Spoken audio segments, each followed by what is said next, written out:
Parents మెచ్చిన university సంకల్ Chand Patel university Gujarat.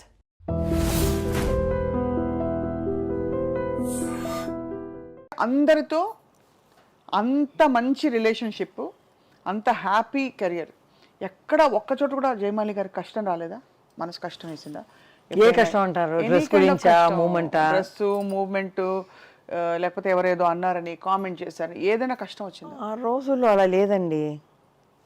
ఆ రోజుల్లో అలా లేదు. హ్యాపీగా ఉంటాం.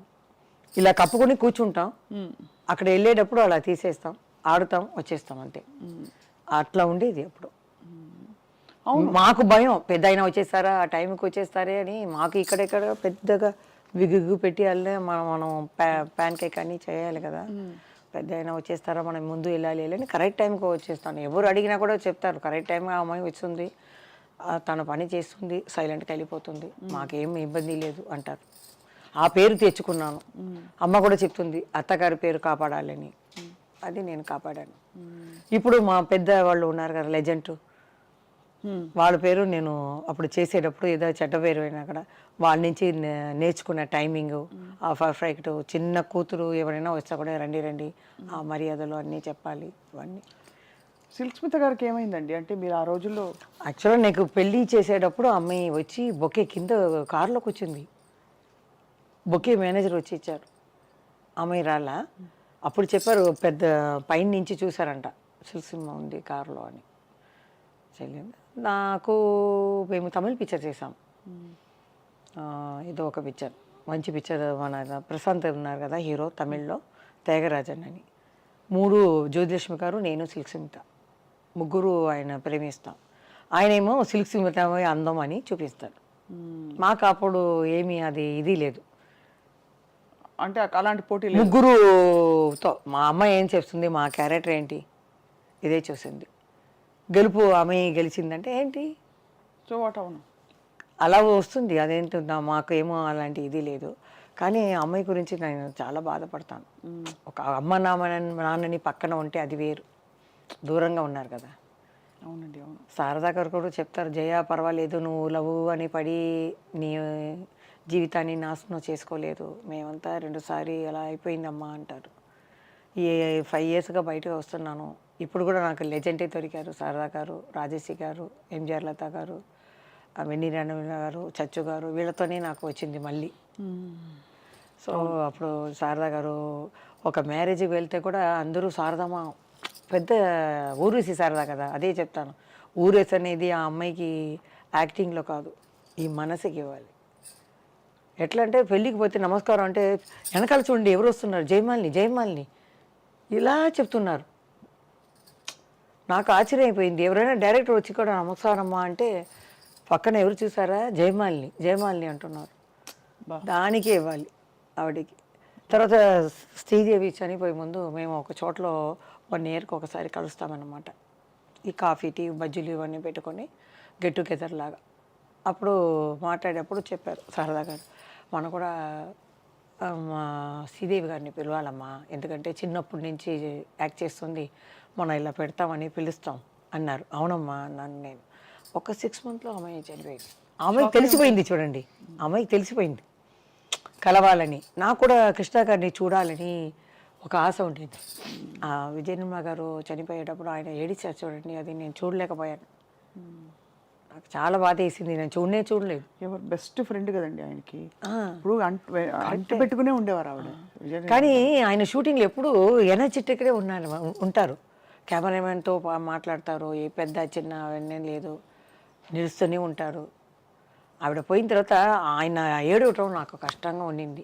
ఎప్పుడు బ్రిస్క్గా ఉండేవారు, ఏ మూమెంట్ చెయ్యను, ఇది చెయ్యను, అది చెయ్యను, ఏం చేయకపోవారు. అలాంటివారు చేసేటప్పుడు నాకు బాధగా ఉంది. ఎట్లయినా మనం వెళ్ళి ఒకసారి వాళ్ళని ఆశీర్వాదం తీసుకోవాలి, కలవాలని అనుకున్నాను. దాని లోపల అంతా వెళ్ళి పెద్దవాళ్ళందరూ వెళ్ళిపోవడం చాలా పెద్ద. అదే నాకు బాల్య స్నేహితులు అందరూ పోయినట్టు అయింది. ఇక్కడ మా అమ్మ నాన్న సిస్టర్ అందరూ పోయారు. ఇంకా కొన్ని ఉన్న సిస్టర్లు అందరూ దూరంగా 25 కిలోమీటర్స్ ఉన్నారు, చెన్నైలోనే దూరంగా ఉన్నారు. అప్పుడప్పుడు కలవటం కష్టం కదా. వాళ్ళందరూ గుర్తిస్తారా జయమాలిని గారు, మీరు కష్టపడి మీరు ఒళ్ళు వంచి పనిచేసి వాళ్ళందరినీ కాపాడి చూసుకుంటారు? అంటే ఒక సిస్టర్ ఎక్కువగా అనుకుంటుందండి, మిగతా మానేయాలని ఇప్పుడు కూడా ఏదైనా ఇస్తారా అని కొంటున్నారు. ఇప్పుడు అదైందండి. ఆ కాలంలోనే ఉంది చూడండి. ఆ కాలంలో చూస్తారంటే డబ్బు కోసమే కాంచన గారికి పెళ్లి చేయొచ్చు కదా. ఎంత అంతకది ఎంత చంపాయించింది. ఆ ఇంట్లో ఎవరో చేయగొట్టి కదా పెళ్లి కాలేదు. కాంచన గారు చాలా బాధపడ్డామండి చూసి. చచ్చు గారు ఫ్యామిలీ కోసం వచ్చేవాళ్ళు వాళ్ళు. మీ పెళ్లి మీరే చేసుకున్నారా, పెద్దవాళ్ళు చూసారా? పెద్దవాళ్ళు అంటే శివాజీ గారి ఇంటికి అప్పుడు వెళ్ళి చెప్పేవాళ్ళు. శ్రీదేవి అమ్మ కూడా మేము కమలమ్మ గారి దగ్గర చెప్తాం ఈ అమ్మాయికి ఏమైనా. అప్పుడు ఈ సినిమా ఇండస్ట్రీ అక్కడ వెళ్ళిపోయింది ఇక్కడి నుంచి. అప్పుడు నేను కూడా యాక్ట్ చేయటం కొంచెం డౌన్ అయింది. అప్పుడు అమ్మ చెప్పారు, మనం ఇప్పుడు మళ్ళీ డ్యాన్స్ సీన్స్ చేస్తే ఆపేసి మంచి క్యారెక్టర్ అయినా మనం చేసుకోవచ్చు అని. దాని లోపల అప్పుడు దొరకడం కష్టం. మీరు చూడండి, సుమలత గారు ఏ కన్నడ స్టేట్ల నుంచి వచ్చింది.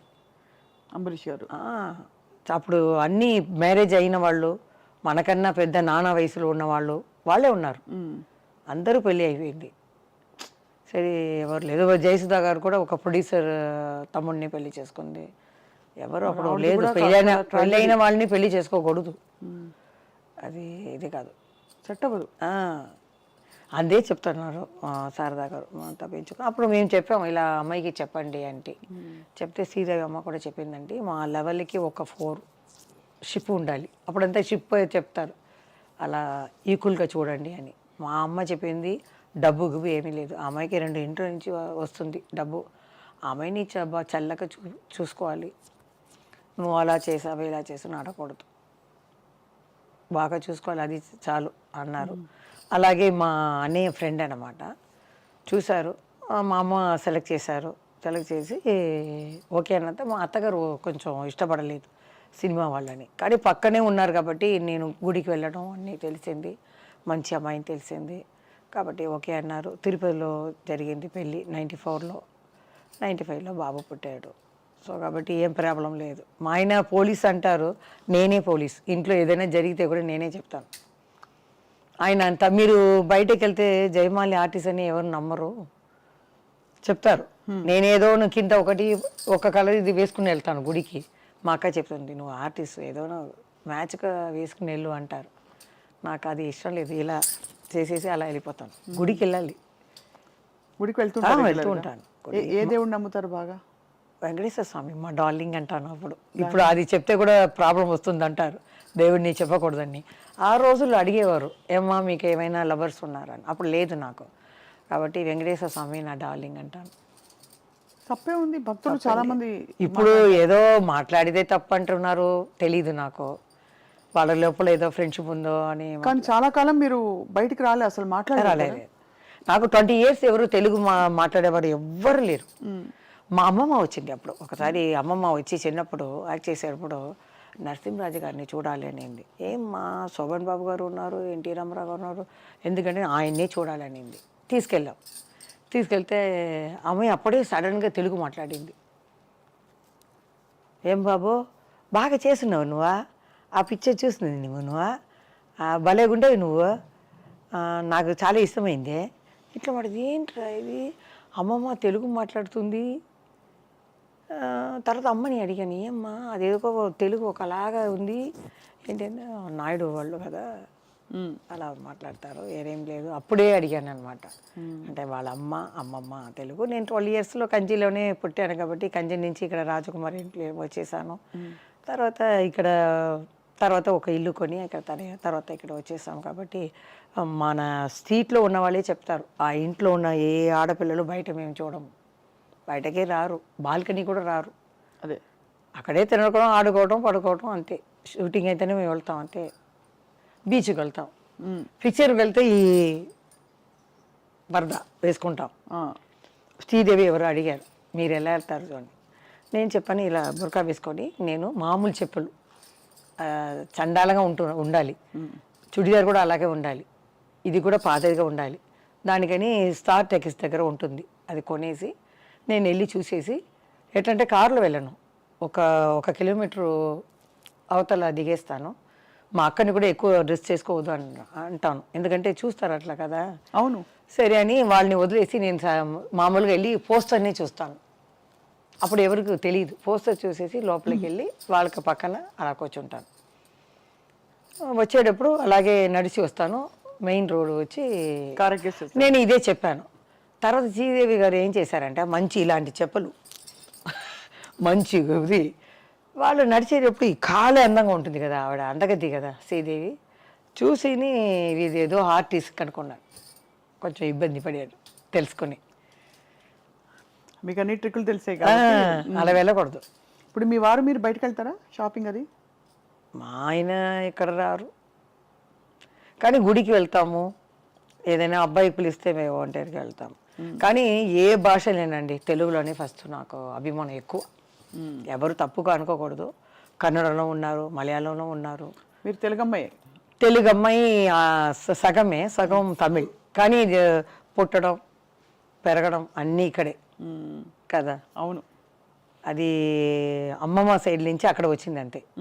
మా అమ్మమ్మ 12 years నుంచి అక్కడ వచ్చింది. అవును. ఇప్పుడు నేను వెళ్ళి 10 years బాంబేలో ఉన్న హిందీ ఎక్కువ మాట్లాడతాను, అలవాటు అయిపోయింది కదా. అవునవును. అదే మళ్ళీ ఇప్పుడు జయమాలి గారు తెర మీదకి వచ్చే ఆలోచనే లేదా మంచి క్యారెక్టర్స్ వస్తే? లేదు, మా ఆయన చెప్పే పంపించారు. ఇది అడుగుతారు గట్టిగా చూసి చెప్పు అన్నారు. ఆయనకి బాబుకి ఇంట్రెస్ట్. జయమాలి గారు తప్పు ఏమి లేదండి. అబ్బాయి ఏం చెప్తున్నారంటే ఎందుకు కష్టపడుతున్నావు, అప్పుడు కుటుంబం కోసం కష్టపడ్డా. కష్టం ఏముంది, మీకు ఇష్టం కదా. ఈ వయసులో మన కష్టమే కదా అని టెన్షన్ అయిపోతాను. ఇప్పుడు మీకు ముందు వచ్చేసాను చూడండి. మా ఆయన దానికన్నా త్వరగా వెళ్ళి వాళ్ళు వెళ్ళేస్తారు మన పెద్ద ఆయన వచ్చేస్తారని ఈ శత జయంతి కూడా నేను ముందు వెళ్ళిపోయాను. రాజేష్ గారు వచ్చారని అంటే బండి వెళ్ళిందమ్మా ఇంకా రాలేదు, వచ్చేసి చెప్పాను. పెద్ద ఆయన అక్కడే చెప్పాను స్పీచ్లోనే. ఇప్పుడు కూడా నాకు 6 o'clock మెలుపులు వచ్చేసింది, పెద్ద ఆయన ఫంక్షన్కి వెళ్ళాలి అని కపకపని వచ్చేసానంటే మంచి క్లాప్ కొట్టారు అందరూ. ఆ అలవాటు వచ్చేసింది. ఏ ఫంక్షన్ అయినా ముందుగానే రెడీ అయిపోతాను. ఆ టెన్షన్లో వద్దని చెప్పి వద్దన్నారు. ఎందుకంటే సీరియల్స్ లో అక్కడ ఇక్కడ వెబ్ సిరీస్లు ఓటీటీలు వచ్చాక మీరు అలా వచ్చారంటే మళ్ళీ ఇప్పుడు ఇది లేదండి, ఐడియా లేదు. ఒకవేళ